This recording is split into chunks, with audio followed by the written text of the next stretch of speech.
Troisième dimanche de l'Avent, dimanche de Gaudete, du premier mot de l'introïte. Réjouissez-vous, donc dimanche de la joie.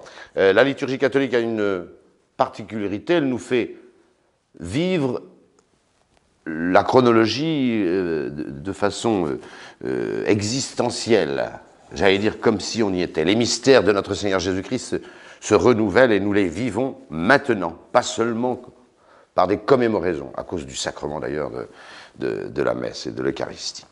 Et alors, comme le meilleur moyen quand on est dans l'attente, l'Avent est une attente de l'avènement du Seigneur, ben le fait de le vivre à l'avance, cet avènement nous met dans la joie et dans les bonnes dispositions de celui qui attend. Celui qui attend quelque chose. Et ce quelque chose conditionne son attente. Et donc l'Église aujourd'hui anticipe en quelque sorte cette fête et cette joie de Noël. Donc il y a de la joie partout dans ces textes. Commençons par l'Évangile, comme d'habitude. Il est tiré de Saint Jean. Et il n'a pas de parallèle dans les trois synoptiques, Matthieu, Marc et Luc. C'est une page d'Évangile unique en son genre. C'est l'Évangile de Saint Jean, chapitre 1er, versets 19 à 28.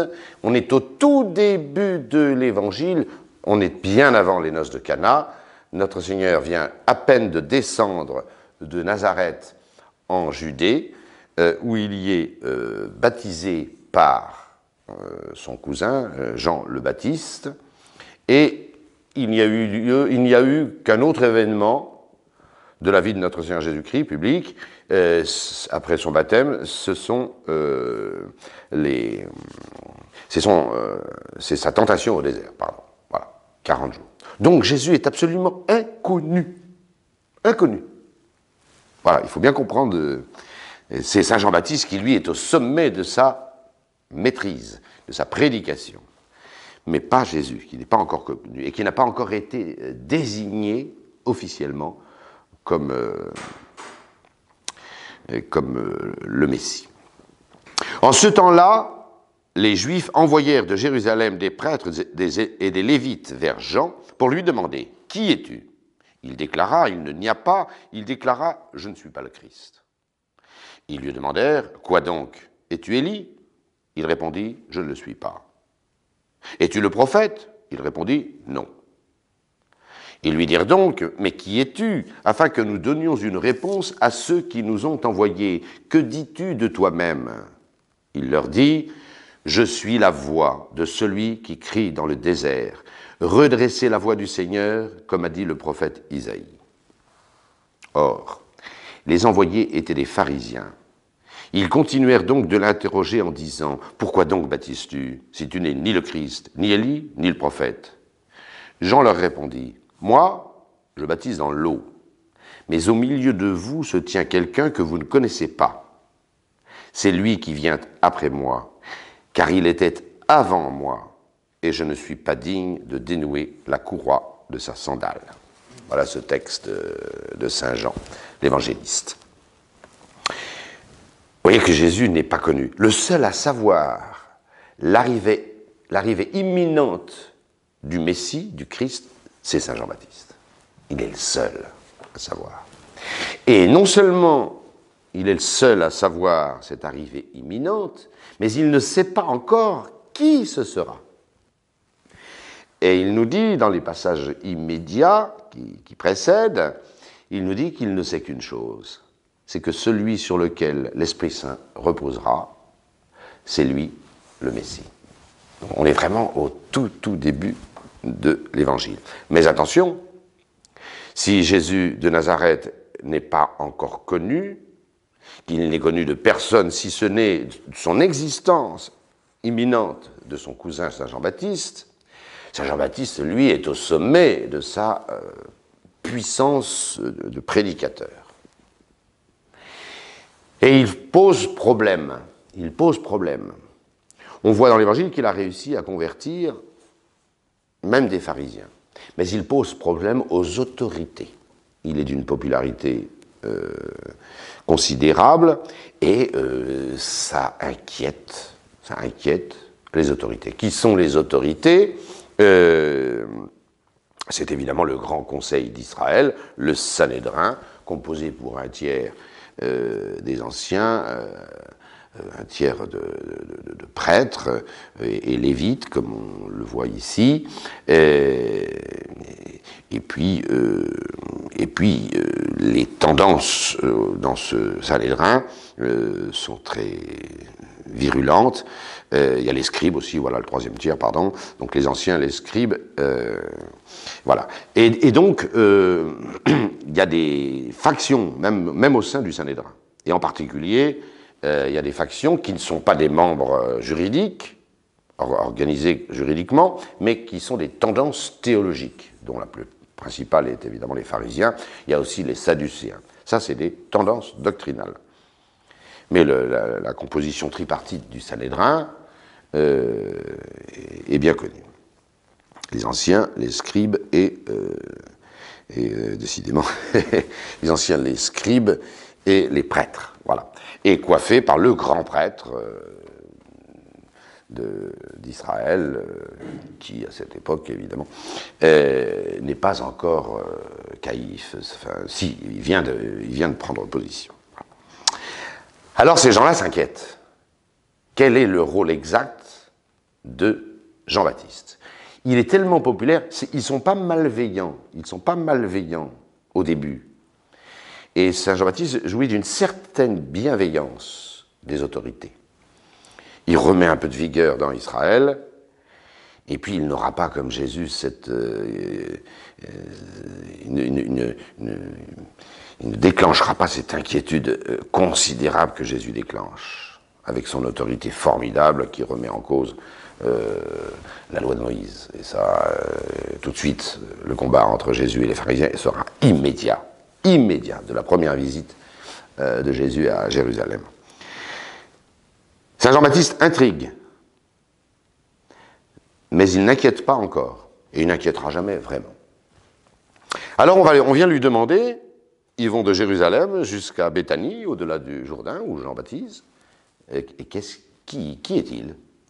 Et là, évidemment, en Israël, circulent les bruits les plus variés et les plus faux. Voilà. Alors il pose 3 questions. Qui es-tu? Qui es-tu? Et c'est Jean-Baptiste qui prend l'initiative. Enfin, il pose une question et il y a 3 réponses. Saint Jean-Baptiste dit, vous pensez que je suis le Christ? Non, je ne suis pas le Christ. Et il est très bien placé pour savoir qu'il n'est pas le Christ, parce qu'il annonce le Christ. Et il attend lui-même le Christ. Alors, les bruits circulaient. On retrouvera ces bruits dans la confession de Jésus à Philippe, à Césarée de Philippe, plus exactement, dans le nord de la Palestine, en actuel Liban, quand Jésus lui-même prendra l'initiative de dire aux apôtres, mais que disent les gens à mon sujet? Eh bien, Saint-Pierre, prenant la parole, dit, oh, les uns disent que vous êtes Jean-Baptiste qui est ressuscité, il sera mort à l'époque, ou bien que vous êtes Élie, ou le prophète. Et vous, qui dites-vous que je suis? Voilà. Et la confession de Saint-Pierre, que vous connaissez bien sûr, vous êtes le Christ, le Fils du Dieu vivant. Mais on voit bien ce questionnement, ce fourmillement de questions en Israël, qui est Jean-Baptiste, et après, qui est le Christ. Et évidemment, les opinions les plus courantes, c'est est-ce que ce personnage, Jean ou Jésus de Nazareth, est le Christ? Ça, c'est le Christ, c'est-à-dire le fils de David, celui que Dieu a envoyé, le Messie. Enfin, voilà.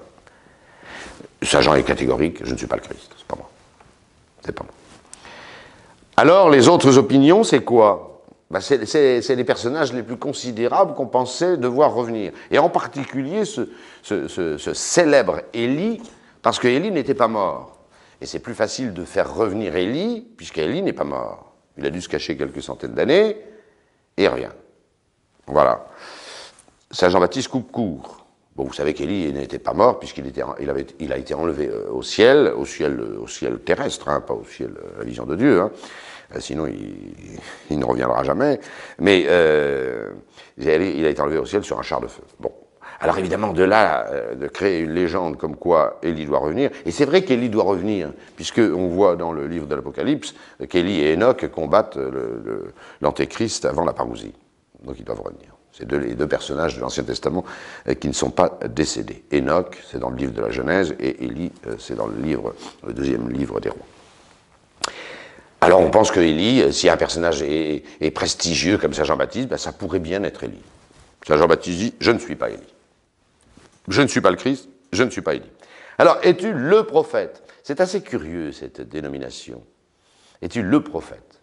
Est-ce que ce prophète, le prophète, au singulier, n'est pas le Christ? C'est vrai qu'il y avait un flou dans la théologie juive de l'époque entre le Christ, bien défini, le serviteur de Yahvé, le fils de David, qui régnera éternellement, et puis le prophète, une espèce de prophète précurseur. Bon, voilà. Là aussi, quoi qu'il soit un grand prophète, hein, Saint Jean nie être ce prophète. Personnage extrêmement ambigu, qui pourrait faire plutôt du tort, de l'ombre au Christ. Et c'est peut-être la raison d'ailleurs de la négation de Saint Jean-Baptiste. Il est un prophète. Et on pourrait même dire qu'il est le prophète, comme la suite va le prouver, le prophète qui doit annoncer le Christ. Mais il le nie. Il le nie parce que ce prophète n'a pas un statut particulier, et puis on risquerait de le prendre lui-même pour le Christ. Ce prophète qui annonce le Christ est tellement grand qu'il risque d'empiéter sur la popularité, puis surtout sur l'identité et la fonction du Christ lui-même. D'où la négation péremptoire de Jean-Baptiste. Et pourtant, Jean-Baptiste, quel prophète! Nous avons vu la semaine dernière qu'êtes-vous allé voir au désert? Un prophète, et je vous le dis, beaucoup plus qu'un prophète. Alors comme il nie être. Et puis dans le texte de Césarée de Philippe, il y en a même qui disent, il y en a qui pensent que vous êtes Jérémie. Bon, Jérémie, lui, était mort et bien mort. Mais l'optimisme, malgré les lamentations de Jérémie, l'optimisme du livre de Jérémie, alors qu'on parle de Jérémiade, de quelqu'un qui espionne tout le temps, c'est faux. Le livre de Jérémie annonce le salut et la victoire de Yahvé sur ses ennemis et l'envoi du Messie. Voilà. Bref, ce Jérémie était bel et bien mort, hein, et de façon violente, et donc, mais on pensait que sa puissance de parole pouvait le désigner comme étant le prophète, le précurseur, enfin voilà. Car le prophète précurseur, nous allons le voir, du Messie, avait bel et bien été annoncé, et en termes très clairs. Alors non, non et non, dit Jean-Baptiste. Mais alors, qui es-tu, afin que nous donnions une réponse à ceux qui nous ont envoyés? Ils sont envoyés par le Sanhédrin. Ils sont en mission officielle. Alors on va dire quoi? Ou que vous ne savez même pas qui vous êtes? Faites des ordres. Saint Jean ne va pas se défiler. Il ne va pas se défiler. Alors que dis-tu de toi-même? Il répond, je suis la voix de celui qui crie dans le désert, redressez la voix du Seigneur, comme a dit le prophète Isaïe. C'est très important cette phrase. C'est Saint Jean-Baptiste lui-même qui s'identifie avec cette voix qui crie dans le désert. Ce n'est pas les évangélistes, c'est une citation de Jean-Baptiste. Alors regardons ce que disait ce que dit le livre d'Isaïe. C'est au chapitre 40. Bon, je n'ai pas le temps de parler du livre d'Isaïe, 65 chapitres. C'est phénoménal, ce livre d'Isaïe, en deux grandes parties. Prédication de l'exil à Babylone, et puis annonce de la fin de l'exil de Babylone, en deux parties. C'est pour ça qu'il y en a qui se demandent s'il n'y a pas de deux Isaïe. Pas impossible. Voilà, c'est un livre fait par deux prophètes. Et alors ce livre annonce sans arrêt les catastrophes imminentes qui pèsent sur Israël du fait de ses péchés, de l'idolâtrie, etc. Mais à chaque fois, il y a le salut de Dieu qui est la réponse à ces événements catastrophiques annoncés. Ce qui fait, et c'est qu'on a les plus beaux passages, les plus belles prédictions sur notre Seigneur Jésus-Christ sont dans le livre d'Isaïe. Un enfant nous est né, un fils nous a été donné, c'est Isaïe, bien sûr. chapitre 9. Et puis le serviteur de Yahvé sur lequel repose la plénitude du Saint-Esprit, c'est Isaïe chapitre 11. Le serviteur souffrant, c'est le chapitre 53, la croix de notre Seigneur Jésus-Christ, 64 de nouveau, etc. Et il y en a beaucoup d'autres, beaucoup d'autres. Et là, justement, vous avez chapitre 40, dont je vous lis le début.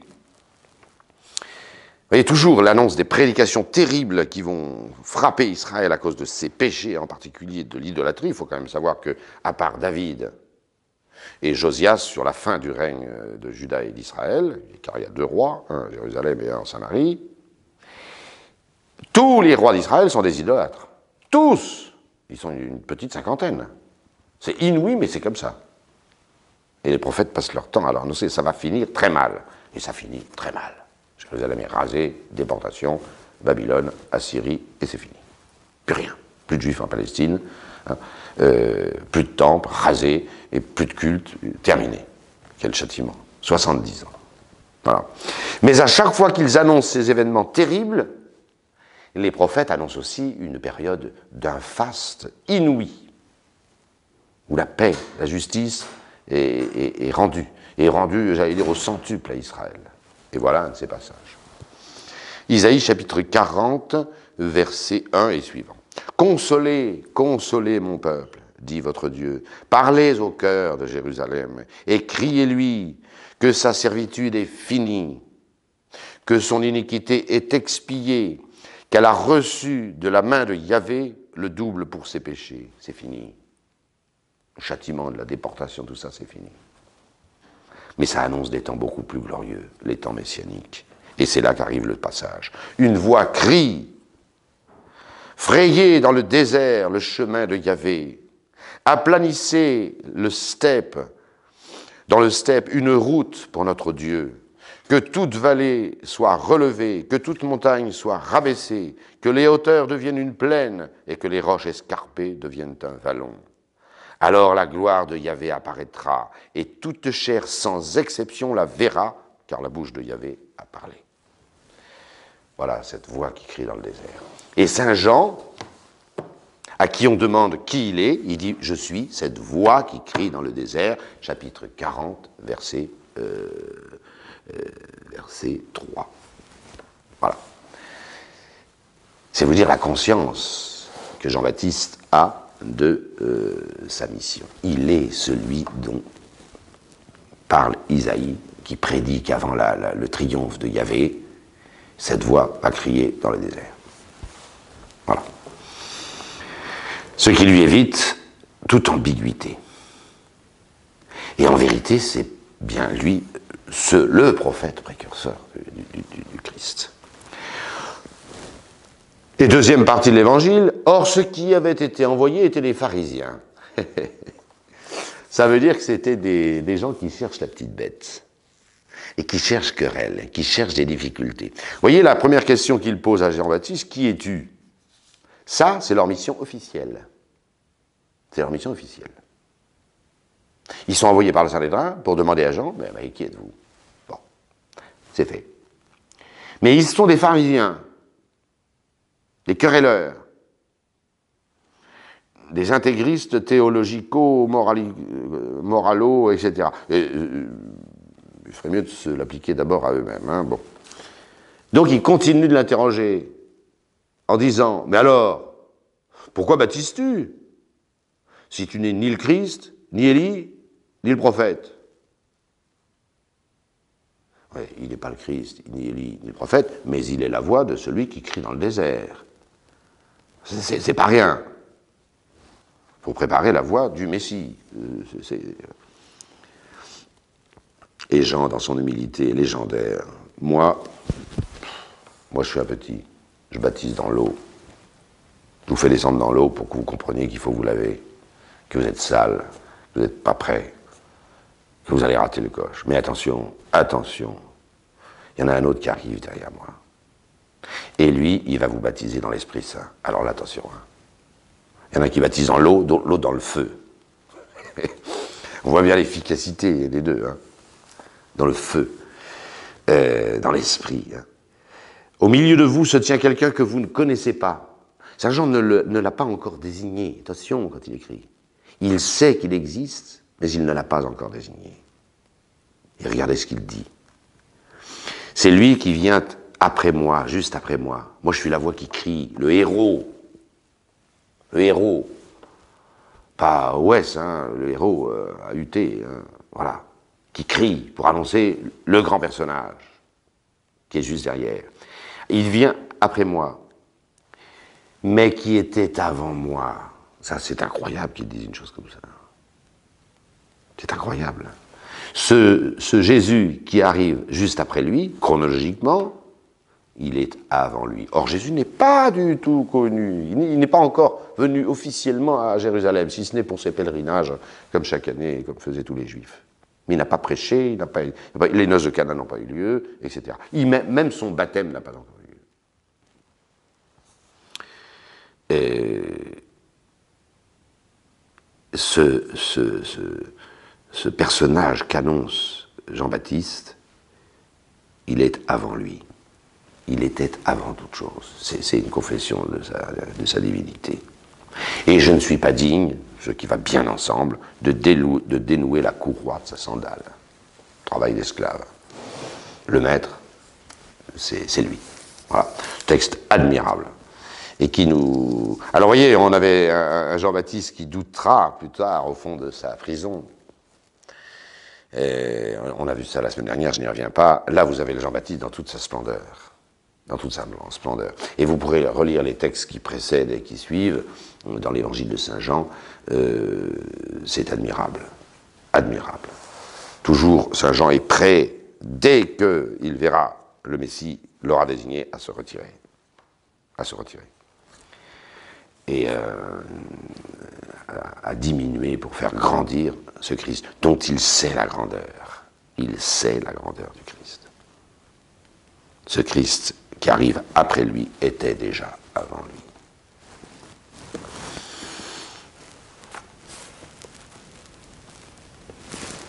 Et encore une fois, une seule chose qu'il savait, c'est qu'il pourrait le désigner quand il verrait l'Esprit Saint descendre sur lui. Il y a une petite question historico-critique qui n'est pas vraiment soluble. Est-ce que cette descente du Saint-Esprit a lieu le jour du baptême de notre Seigneur, qui va suivre immédiatement, parce que la première réaction de Jésus qui descend directement de Nazareth pour être baptisé par son cousin sur les bords du Jourdain, la première réaction de Jean, c'est qu'il refuse de baptiser. Il refuse de baptiser le Christ. Ça c'est Saint Jean 1, Matthieu, 3, 14. Alors apparaît Jésus, venant de Galilée au Jourdain vers Jean pour être baptisé par lui. Mais Jean s'en défendait en disant « C'est moi qui ai besoin d'être baptisé par vous, et vous venez à moi. » Donc il a quand même deviné qui était le Christ avant cette effusion du Saint-Esprit qui va suivre son baptême. Avec l'Esprit Saint qui tombe sur Jésus sous la forme d'une colombe, donc visible, et la voix du Père qui tonne, celui-ci est mon Fils bien-aimé en qui j'ai mis toutes mes complaisances, écoutez-le. Est-ce qu'il avait eu une vision, ce Jean-Baptiste, pour désigner le Christ avant son baptême par cette descente du Saint-Esprit? Voilà. Sinon, il y aurait une petite inversion dans l'évangile de Saint Jean. Je ne tranche pas cette question. Alors, quelle joie d'avoir cette certitude, hein, de Saint Jean-Baptiste. Il est celui qui était avant moi, celui qui est venu après moi était avant moi. Et je ne suis pas digne de dénouer la courroie de sa sandale. Magnifique. Alors, cette joie éclate dans l'épître, reprise intégralement par l'introïte. Voilà. Ça ne vous surprendra guère que l'épître soit tirée de saint Paul aux Philippiens. Je vous ai déjà parlé plusieurs fois de cette épître aux Philippiens. C'est une épître des préférées de saint Paul, et il n'y a pas de problème. Donc saint Paul leur livre le Christ, j'allais dire, dans toute sa splendeur, et il donne une vie spirituelle qui est toujours calme et grande et profonde. Voilà. Mes frères, dit saint Paul, Philippiens 4, 4, 7, mes frères, réjouissez-vous dans le Seigneur, toujours. Je vous le répète, réjouissez-vous. Que votre aménité soit connue de tous les hommes, le Seigneur est proche. Ne vous inquiétez de rien, mais dans toutes vos prières et supplications, avec des actions de grâce, faites connaître à Dieu vos besoins. Et la paix de Dieu, qui surpasse toute intelligence, gardera vos cœurs et vos pensées dans le Christ Jésus, notre Seigneur. Moi, je cite ce texte sans arrêt pour tous ceux qui viennent nous voir et qui sont déprimés, qui n'ont pas le moral. Et je vous le dis à vous, qui me faites la grâce de m'écouter, je vous le dis à vous, au jour de tentation, de désolation, de difficulté, mais relisez ce texte. Relisez ce texte. Il m'arrive de le donner en pénitence pour ceux qui savent le trouver. Tout y est. Tout y est. Un chrétien vit dans la joie. Pas la joie d'une fête, non. Parce que c'est une joie continuelle. Et cette joie, elle est dans le Seigneur. Le chrétien vit toujours, pas habituellement, ça ne suffit pas. Il vit toujours dans la joie. Toujours. Fratres, gaudete in Domino semper, iterum dico gaudete. Mes frères, réjouissez-vous dans le Seigneur. Toujours, je vous le dis, réjouissez-vous. Et je vous le répète, réjouissez-vous. Alors on dirait, mais c'est complètement irénique, on va toujours être en joie, on a des grandes épreuves, on a des difficultés. Saint Paul va donner la solution, rassurez-vous. Saint Paul, il sait très bien que cette vie est une vallée de larmes et qu'il faut porter la croix, hein, il le sait. Hein. Mais par contre, il dit aux chrétiens de se réjouir, non pas seulement d'être dans la joie, hein, mais de se procurer la joie, ce qui n'est pas pareil, de faire en sorte d'être toujours dans la joie et d'y parvenir. Voilà ce que dit Saint Paul. Que votre aménité, modestia dans la Vulgate, je préfère ce terme aménité, c'est une espèce de patience, confiante, avec beaucoup de, comment dirais-je, de sérénité dans l'âme. Évidemment que cette joie doit venir de l'intérieur, elle est dans le Seigneur. Et donc, elle met celui qui vit dans cette joie du Seigneur, pas la joie de ce monde, elle le met dans une maîtrise de lui, une douceur intérieure d'abord, et une douceur de comportement aussi, que le mot aménité, bon, qui est un petit peu vieux, je reconnais, et peu compris de nos contemporains, mais qui dit bien, à mon avis, ce que désigne saint Paul. C'est-à-dire une espèce de paix, douceur, d'âme, de comportement, qui fait que on rayonne une certaine paix de Dieu, une certaine joie de Dieu, voilà, à l'intérieur. Et que cette aménité, qui est la vôtre, qui est dans vos cœurs, soit connue de tous les hommes. Ça nous paraît incroyable, mais le monde antique est violent. Le monde antique est violent. Les gens n'ont pas de solution sur la souffrance, ils n'ont pas de solution sur la mort. Ils n'ont pas, tout ça, ils n'ont pas. C'est chrétien tout ça. Ça n'existait pas. Alors il y avait les solutions épicuriennes, voilà, je dose mes plaisirs pour être toujours dans le plaisir maximum, voilà. Il y avait la solution stoïcienne, je maîtrise tout, comme ça, les malheurs, je les dompte, je suis plus fort, j'ai un orgueil monstrueux, et puis en plus c'est suivi d'un échec total. Puis comme ça j'arrive à l'ataraxie. L'aménité de saint Paul n'est pas du tout l'ataraxie stoïcienne, hein. L'ataraxie stoïcienne, c'est une espèce de violence qu'on fait à soi-même pour dire, après tout, je suis le plus fort que tous les événements qui m'entourent. C'est totalement faux. C'est totalement faux. Là, on va voir que ça vient de l'intérieur. Et c'est appuyé évidemment sur le Seigneur. Que votre aménité soit connue de tous les hommes. Le Seigneur est proche. C'est le premier argument de saint Paul.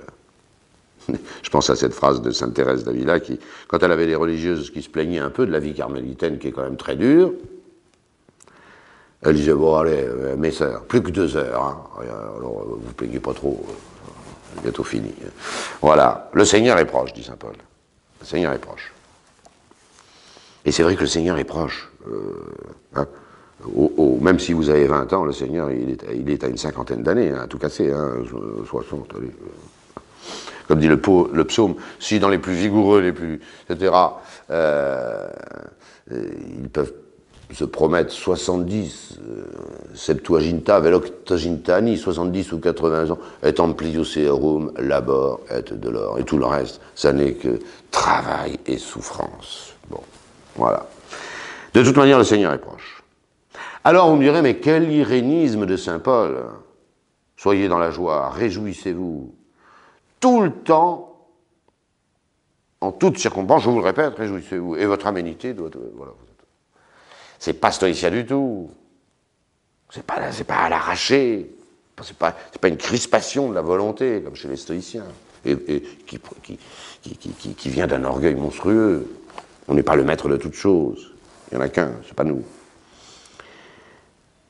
Alors pourquoi saint Paul peut-il nous amener à cette aménité, connue de tous les hommes? Et il ajoute, ne vous inquiétez de rien. Non mais, c'est extraordinaire ce texte. Nihil solliciti sitis. C'est mieux traduit en disant, ne soyez soucieux de rien. Ah, je ne peux pas payer mes impôts, c'est bientôt la guerre civile, etc. Ma femme est insupportable, mes enfants travaillent sur les cancres, tout va mal. Nihil solliciti sitis. Ne soyez soucieux de rien. Ça ne veut pas dire de ne pas traiter ses affaires, de ne pas les organiser, hein, attention. Mais soucieux, cette préoccupation qui vous ronge, saint Paul n'en veut pas. Puisqu'il vous dit, ne soyez soucieux de rien. Alors là, c'est le comble. Un chrétien est toujours dans la joie, hein, et il ne doit se soucier de rien. Alors c'est pratiquement peace and love, quoi, enfin, à la saint Paul. Et non, saint Paul va donner la solution. Mais que en tout temps, hein, qu'en tout temps, c'est dit nomni, hein, vos prières et vos supplications, avec des actions de grâce, hein, soient connues de Dieu. Faites-les monter vers Dieu, tous les besoins que vous avez. C'est ça l'ancrage de cette aménité de saint Paul et des chrétiens en général. C'est que nos besoins, nos nécessités, on va essayer de les résoudre, mais par le Seigneur, appuyé. Et donc un chrétien, s'il veut être toujours dans la joie et soucieux de rien, il est continuellement dans les prières et les supplications avec action de grâce. Ah, alors là, ça tient la route. Là, ça tient debout. Il est continuellement à faire connaître, à faire monter vers Dieu ses besoins. Continuellement. Par des prières, des supplications et des actions de grâce. C'est irrésistible. Le Seigneur vous donnera cette aménité, cette joie, et vous seriez soucieux de rien. Voilà.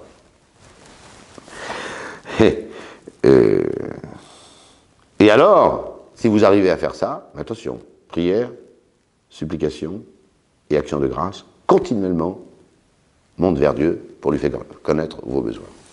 C'est ça d'abord qu'il faut faire. Le reste, ça vous sera donné. Ça vous sera donné. Et alors, la paix de Dieu qui surpasse toute intelligence. La paix de Dieu, elle surpasse toute intelligence. On ne peut pas la concevoir. J'allais dire, il faut la goûter. Il y a ceux qui l'ont goûté et qui conçoivent la paix de Dieu. Il y a ceux qui ne l'ont pas goûté, qui ne conçoivent pas la paix de Dieu. Tout. Et on voit bien que c'est le secret des saints. Ils sont dans la paix de Dieu. Elle surpasse toute connaissance pour les autres. Elle gardera vos cœurs et vos esprits dans le Christ Jésus, notre Seigneur. Quel programme! C'est 4 lignes. 4 lignes. Alors n'allez pas vous étonner, je n'ai pas à commenter l'épître, l'évangile, puisque je vais y arriver, l'introïte, puisqu'il reprend intégralement ce texte de saint Paul. L'introïte, je vous le redis, réjouissez-vous dans le Seigneur. Oui, je vous le répète, réjouissez-vous dans le Seigneur toujours. Que votre aménité soit connue de tous les hommes. Le Seigneur est proche, ne vous faites du souci de rien, mais qu'en toute chose, vos prières se fassent connaître à Dieu par les supplications, etc., avec l'action de grâce.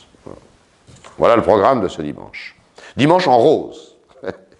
Ça nous invite à voir la vie en rose. Pas comme des huluberlus, hein,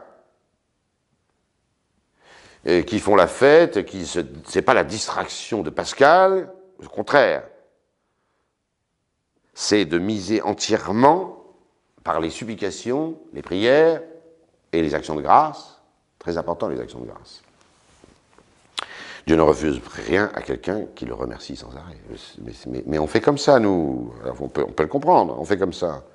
Quelqu'un qui vraiment, dont vous savez, pas sur quelqu'un qui vous dit merci tout le temps, mais quelqu'un dont vous savez vraiment qu'il a vis-à-vis de vous une vraie reconnaissance, mais que vous n'allez pas vous le traitez bien, mais c'est évident.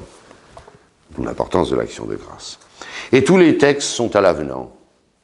Tous les textes. Ancrés sur cette certitude de Saint Jean-Baptiste.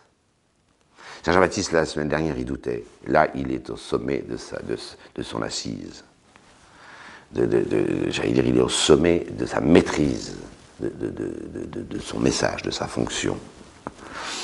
Et voilà ce que ça donne. Voilà ce que ça donne. Alors tous les textes sont à l'avenant. Hein. Je commence généralement par l'offertoire, mais on sera très rapide. Vous avez béni, Seigneur, votre terre. Vous avez ramené les captifs de Jacob. Vous avez pardonné l'iniquité de votre peuple. C'est du psaume 84. On ne peut pratiquement pas comprendre l'ensemble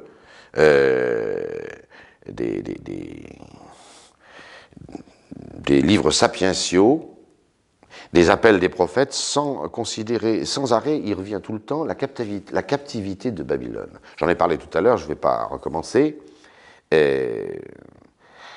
Israël a péché, surabondamment, ça n'a pas arrêté. Et dans le péché majeur, qu'il y avait en abomination, l'idolâtrie. Ça va se payer. Et ça va se payer très cher. Très très cher. 70 ans de captivité. Alors vous avez toujours, dans les prières juives, vous avez toujours cette reconnaissance des péchés d'Israël, qui a mérité, en toute justice de Dieu, qui a mérité cette déportation. Mais à chaque fois qu'il y a la menace de ce châtiment et l'exécution de ce châtiment terrible, de ce peuple tout à fait groupé comme un troupeau autour de Yahvé, et qui passe son temps à trahir Yahvé. Bon, il y a constamment ce pardon qui va arriver. C'est Dieu qui aura le dernier mot. Il va ramener Israël, il va ramener les captifs, il va délivrer les captifs. Et si vous voulez, notre délivrance de Noël, la meilleure image de l'Ancien Testament, c'est ce retour de la captivité de Babylone. D'ailleurs, celui qui la décidera sur le papier, le roi de Perse, Cyrus, est appelé par la Sainte Écriture loin de Dieu, le Christ de Dieu. Parce que c'est lui qui signera l'édit de retour des Juifs de la captivité de Babylone. Ce qui leur permettra de recréer le culte, de remonter le temple, etc. Et avec la guerre des Maccabées qui s'en suivra, et Israël, voilà. Et c'est dans cet état que Jésus trouvera Israël. Eh bien, vous voyez, comme loin Cyrus ramène les captifs de Babylone, le Christ, et c'est de lui, bien sûr, que les prophètes parlent sans arrêt, nous ramène de la captivité et nous pardonne nos péchés. Alors on attend ce Christ. Nous qui souffrons dans le péché, on attend ce Christ comme la seule solution. Or ce Christ, il est décrit pratiquement tous les chapitres, à chacun des 65 chapitres du livre d'Isaïe. Et le terrible Jérémie, avec ses lamentations, c'est l'office des ténèbres de la Semaine Sainte, hein, ben il voit, et c'est lui, il a assisté à la déportation, il a vu toutes ces colonnes innombrables de Juifs emmenés captifs, pour ceux qui n'avaient pas été tués dans la bataille. Les chaînes, là, les femmes, enfants et tout ça. Et ces lamentations, c'est pendant qu'il les voit défiler. Eh bien lui-même, de la prière de Jérémie, annonce que Dieu ramènera son peuple et que la prospérité d'après sera bien plus grande que celle d'avant, la captivité. C'est l'ère messianique, tout le temps.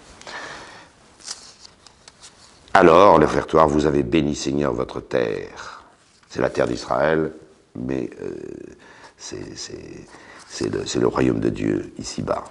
Et vous avez ramené les captifs de Jacob. Vous avez pardonné l'iniquité de votre peuple. C'est le Christ qui fera ça pour la terre entière. En terre entière. Et la petite communion, dites à ceux qui ont le cœur abattu. Très bon chorus de ces 4 versets de saint Paul aux Philippiens. Dites à ceux qui ont le cœur abattu, prenez courage et ne craignez pas, voici venir notre Dieu et il nous sauvera. Car, je n'ai pas le temps de rentrer là-dedans, mais à chaque fois qu'Isaïe annonce l'arrivée de ce Messie, de cet enfant qui nous est né, du serviteur de Yahvé, etc., du rejeton de Jessé, enfin les textes sont innombrables, il y a toujours un mot pour dire qu'il est Dieu. Toujours. Toujours. C'est presque une chose qui m'étonne. Comment ces scribes et ces pharisiens qui scrutaient les Écritures n'avaient pas conçu l'immensité du Messie. Ça m'étonne. Prince de la paix, Dieu fort, c'est Dieu. On ne met jamais un Dieu à côté de Yahvé. Enfin, qu'est-ce que c'est que c'est voilà. Dixit Dominus Domino meo, le Seigneur a dit à mon Seigneur, assieds-toi à ma droite jusqu'à ce que je fasse de tes ennemis l'escabeau de tes pieds. Mais qui est ce Seigneur qui se dresse devant le Seigneur? Le prophète Daniel, avec la vision de l'Ancien des Jours, où il voit arriver à côté comme un fils d'homme,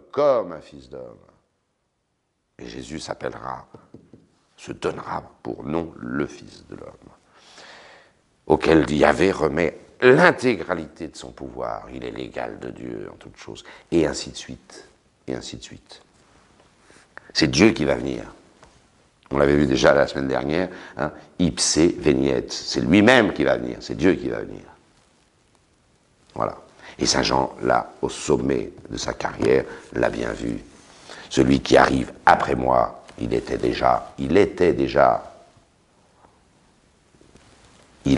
parce que c'est Yahvé, parce que c'est Dieu, et qu'il est de tout temps. Voilà, je vous ai cité la semaine dernière cette prophétie de Michée, je n'y reviens pas, dont l'origine est dès les temps anciens, dès les jours de l'éternité. Et c'est curieux. Je suis en train de relire en ce moment, puisque on l'a au bréviaire, mais je le relis également dans la journée, le livre d'Isaïe. À chaque fois qu'il y a l'annonce du Messie, on voit qu'il est Dieu. Par une petite anecdote, par un mot. Voilà, ça j'en ai compris. Alors comprenez-le, et vous aurez, vous pourrez faire vôtre ce message de saint Paul que je ne résiste pas à vous relire et à conclure là-dessus, pour tous les déprimés, pour tous les malheureux, pour tous les dépressifs, et j'en passe et des meilleurs. Au lieu de vous bourrer de médicaments, relisez ce texte de saint Paul. Mes frères, réjouissez-vous dans le Seigneur en tout temps. Oui, et je vous le répète, réjouissez-vous, que votre aménité soit connue de tous les hommes. Le Seigneur est proche, ne vous inquiétez de rien. Mais que dans toutes vos prières et vos supplications, avec des actions de grâce, vous faites monter à Dieu toutes vos demandes. Alors, la paix de Dieu qui surpasse toute intelligence gardera vos cœurs et vos pensées dans le Christ Jésus, notre Seigneur.